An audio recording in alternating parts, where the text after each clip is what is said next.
थोम Korea की मौत। फरवरी 1623 की एक उमस भरी शाम को अम्बोइना के सुदूर द्वीप पर थोम कोरिया नामक एक 50 वर्षीय सैनिक का जीवन अपने हिंसक अंत की ओर बढ़ रहा था। डच ईस्ट इंडिया कंपनी के रिकॉर्ड में उसे आधिकारिक तौर पर एक जापानी सैनिक के रूप में वर्गीकृत किया गया था, लेकिन उसका नाम एक भूले हुए वतन और आधुनिक एशिया की अशांत समुद्री धाराओं से परिभाषित जीवन की गूंज समेटे हुए था। थोम का जन्म 1573 में जापान में नहीं बल्कि कोरिया में हुआ था। उसका जीवन संभवतः 1590 के दशक में तब तहस नहस हो गया जब जापानी सेनापति टोयोटोमी हिदेयोशी ने कोरियाई प्रायद्वीप पर क्रूर आक्रमण किया। जापानी सामंतों द्वारा हिराडो बंदरगाह पर लाए गए सैकड़ों कैदियों में युवा थोम भी शामिल था। क्यूशू की महानगरीय दुनिया में कैदी अक्सर निवासी बन जाते थे और पूर्व दुश्मन निहोनमाजी जापानी बस्तियों में नया जीवन तलाशते थे। अधेड़ उम्र तक पहुंचते पहुंचते थोम ने खुद को पूरी तरह बदल लिया था और एक यूरोपीय कंपनी राज्य की सेवा में मर्सनरी के रूप में एक स्थिर वेतन की तलाश करने लगा।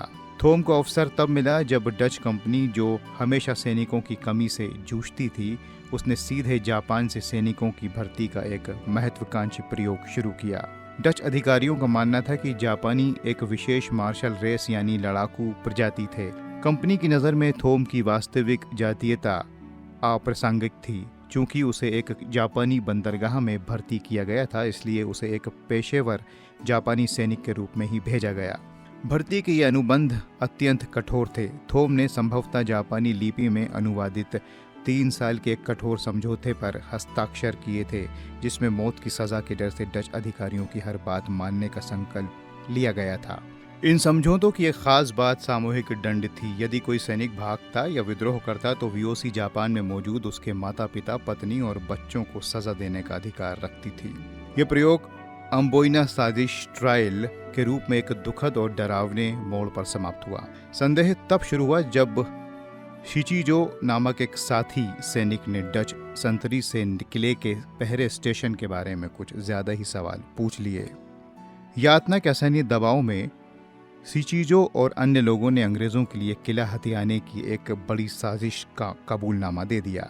थोम कोरिया भी इस उन्माद की चपेट में आ गया। उसे 1623 में 9 अन्य जापानी सैनिकों और 10 अंग्रेज व्यापारियों के साथ मौत के घाट उतार दिया गया। उसका जीवन संवादात्मक प्रभुत्व यानी इंटरेक्टिव डोमिनेंस के उस वैश्विक युग का एक ज्वलंत प्रमाण है जहां एक कोरियाई लड़का जापानियों द्वारा बंदी बनाया जा सकता था और एक डच सैनिक के रूप में मर सकता था।